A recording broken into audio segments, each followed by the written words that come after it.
In the midst of America's changing economy during the mid-1960s, the U.S. Mint was scrambling to address a coin shortage that rippled across the nation. It was 1965 when sweeping reforms were introduced. Silver was becoming scarce, and the Mint made a historical decision to discontinue silver content in circulating coins, especially the quarter. Until 1964, the Washington quarter contained 90% silver, but by 1965, a copper-nickel-clad composition replaced it. Millions of coins were being produced under pressure to stabilize the nation's economy. With that urgency came unexpected lapses.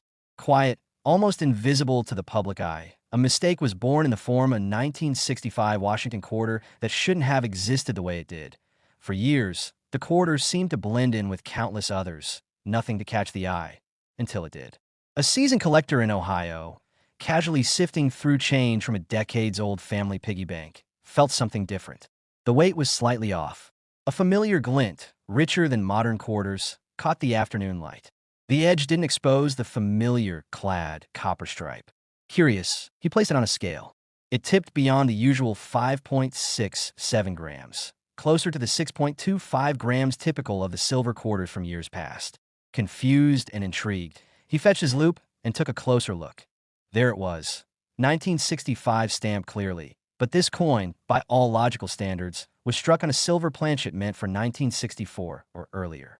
A chill ran down his spine. Could this be one of the legendary transitional errors whispered about in numismatic circles? A coin created during the switch from silver to clad, but somehow bearing the wrong metallic signature? The collector's hands trembled.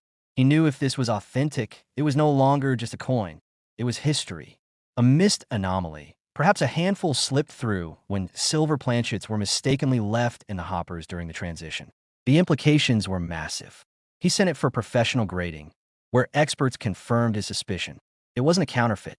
It wasn't altered. It was a legitimate 1965 dated Washington quarter struck on a 90% silver planchet, a numismatic ghost that wasn't supposed to exist. News of the find spread within intercoin communities. Fulham buzzed. Collectors speculated on how many more could be out there. Some believed only a few had escaped. Others theorized that they may still be hiding in old jars, drawers, or forgotten vending machine trays. Auctions quietly began showcasing them. At first, prices hovered modestly in the low hundreds. But as awareness grew, so did demand. By the early 2000s, verified examples were commanding thousands. One particularly high-grade specimen broke expectations, reaching over $10,000 at auction. Whispers began that some collectors had rejected generous offers, holding out for higher figures, believing the coin's mystique would continue to grow. The heir's visual signature was subtle, but profound to the trained eye.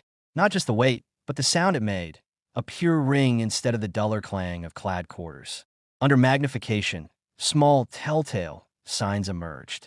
The planchet's softer silver surface resulted in sharper details from the dies, almost like a high-relief sculpture compared to its clad counterparts. It didn't just look different. It felt different. It sounded different. And it told a different story.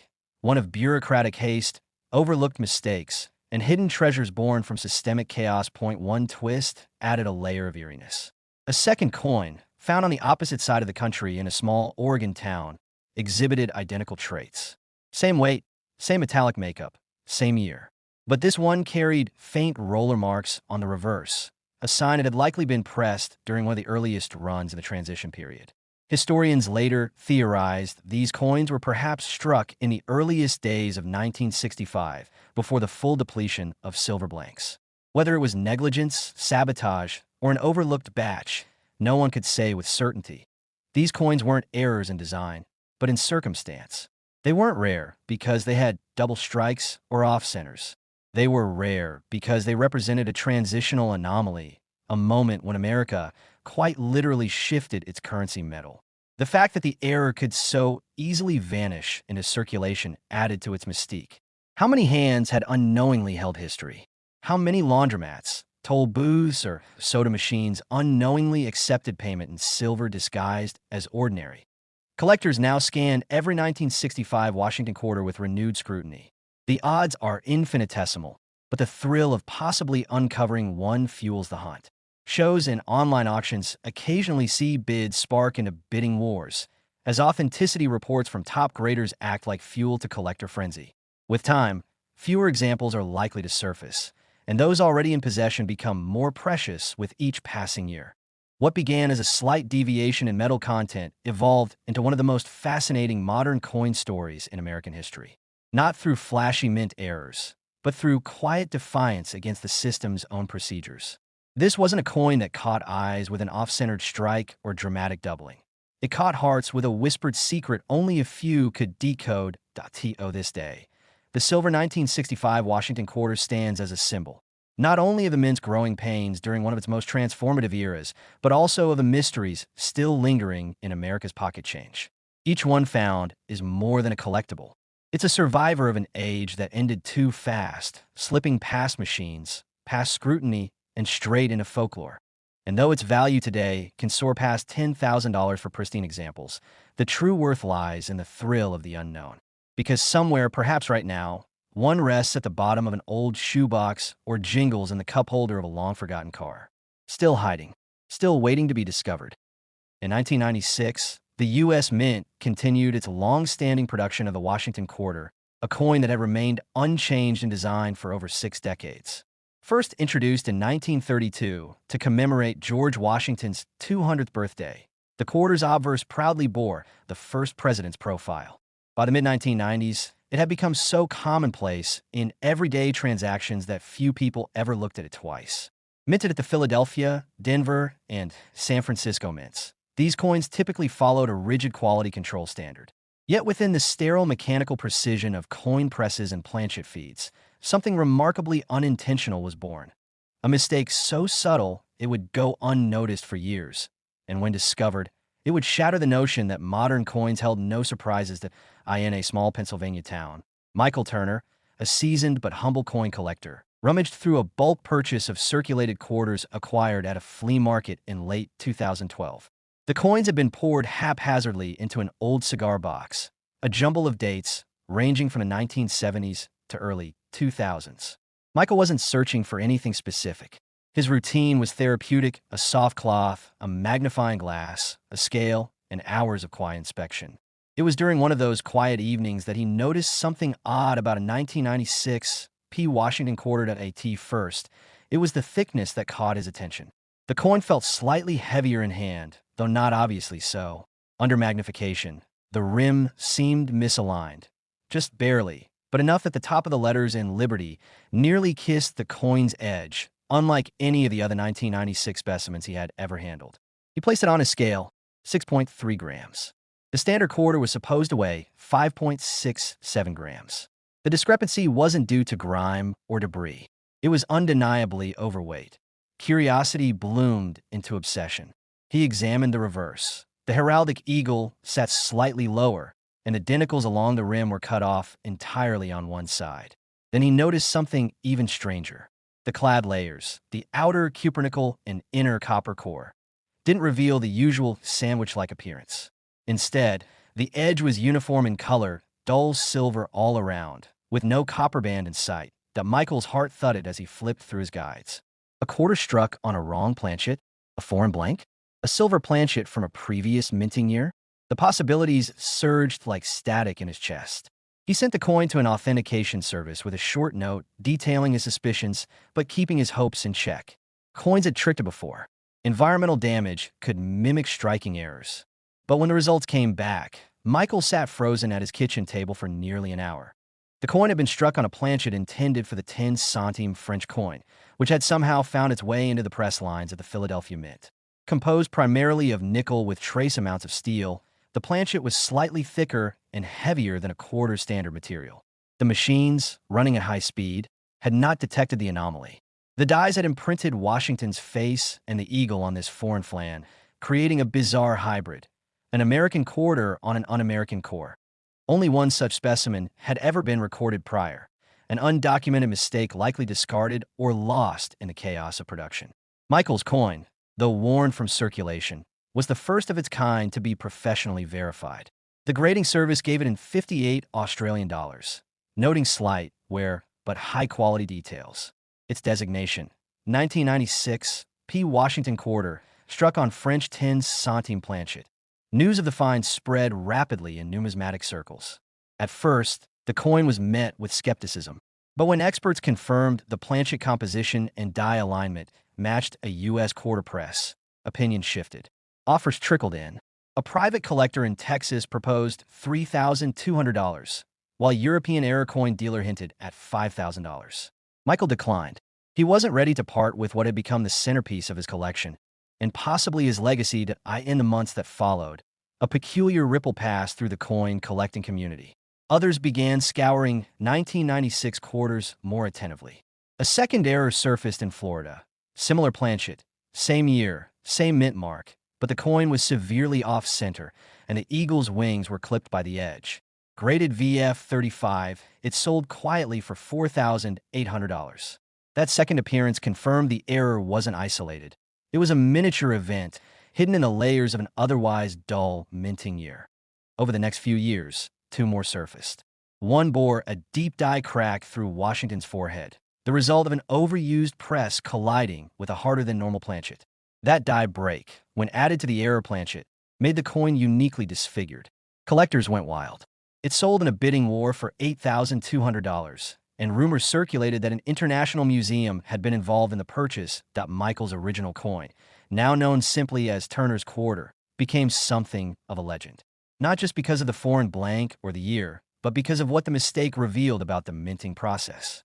At a time when the U.S. Mint was preparing for the upcoming 50-state quarters program, a monumental shift in design, it turned out that their machinery and checks weren't as infallible as many believed.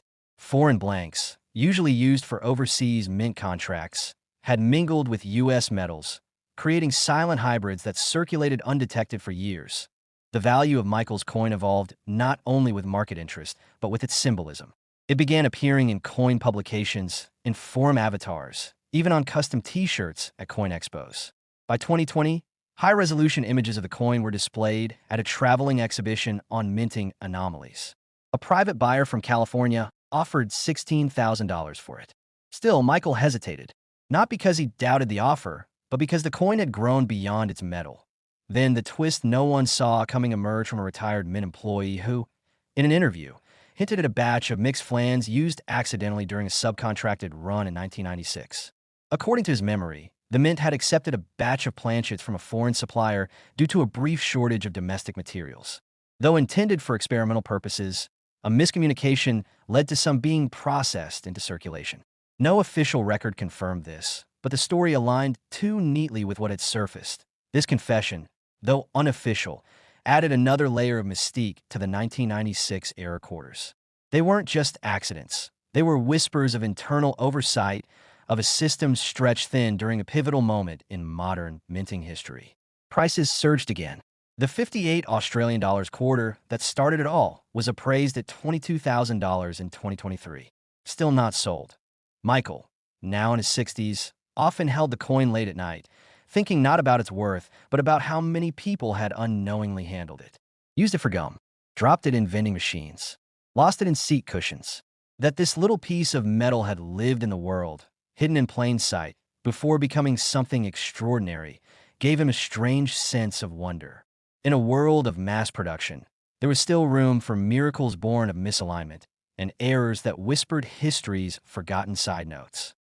The Philadelphia Mint in 1978 was a place of quiet crisis. As America celebrated its bicentennial hangover, the aging coin presses groaned under the weight of producing nearly 500 million Washington quarters that year. Mint workers, pressured to meet impossible quotas, began noticing strange anomalies in their dies, hairline fractures that should have been caught by quality control.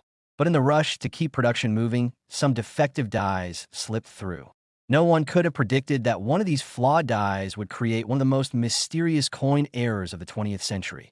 The discovery came from an unlikely source, a 12-year-old boy in Des Moines, Iowa, sorting through his grandfather's coin collection in 1993. As he ran his fingers through rolls of quarters, one 1978 specimen felt different. The reeded edges seemed sharper, the surface oddly textured. Holding it under his bedroom lamp, he noticed something bizarre. George Washington's profile appeared to have a ghostly double, particularly visible around the nose and jawline. His grandfather, a lifelong collector, nearly dropped his magnifying glass when he saw it. This wasn't ordinary wear. It was a dramatic doubling of the entire obverse design, something that should have been impossible given the mint's modern quality controls. Initial reactions from the numismatic community ranged from skepticism to outright dismissal. The 1970s weren't known for dramatic mint errors, and many experts assumed this was an elaborate counterfeit. But as more examples surfaced, each showing identical doubling patterns, collectors realized they were dealing with something unprecedented. By 1997, only about 40 examples have been authenticated, suggesting an error rate of perhaps 1 in 12 million coins. The mystery deepened when metallurgical analysis revealed these coins contained slightly different copper-nickel clad composition than standard 1978 quarters, a clue that pointed to a specific batch of planchets being used during a narrow production window. The market's response was slow but explosive. The first authenticated sale in 1995 brought $250, a fortune for what was essentially pocket change. By 2001, prices had climbed to $2,500 for well-preserved examples. Then came the watershed moment. A PCGS-graded MS 66 specimen sold for $12,000 in 2007, followed by another reaching $28,500 in 2013.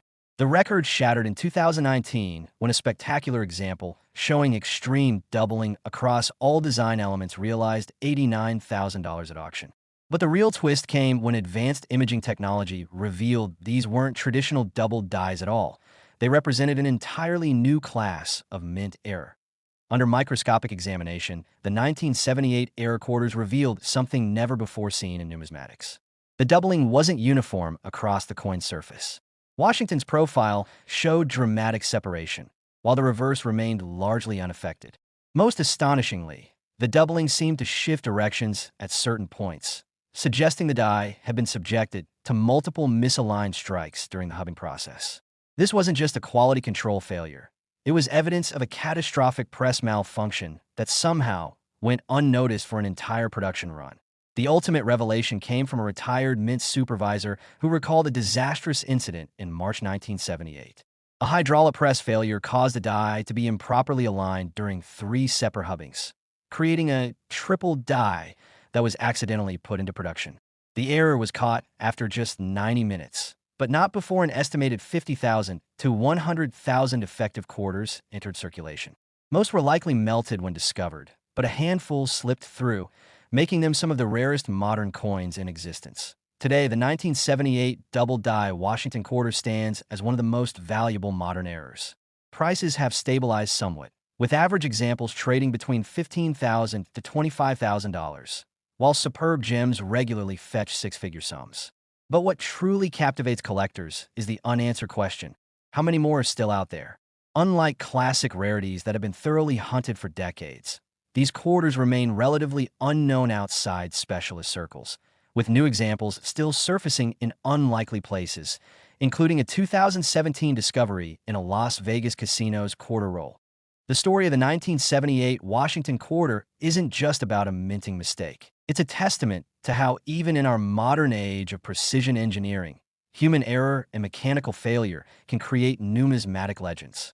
For collectors, the thrill comes from knowing that in any ordinary roll of quarters, there might still lurk one of these extraordinary errors, waiting for the right person with the right eye to uncover its secrets.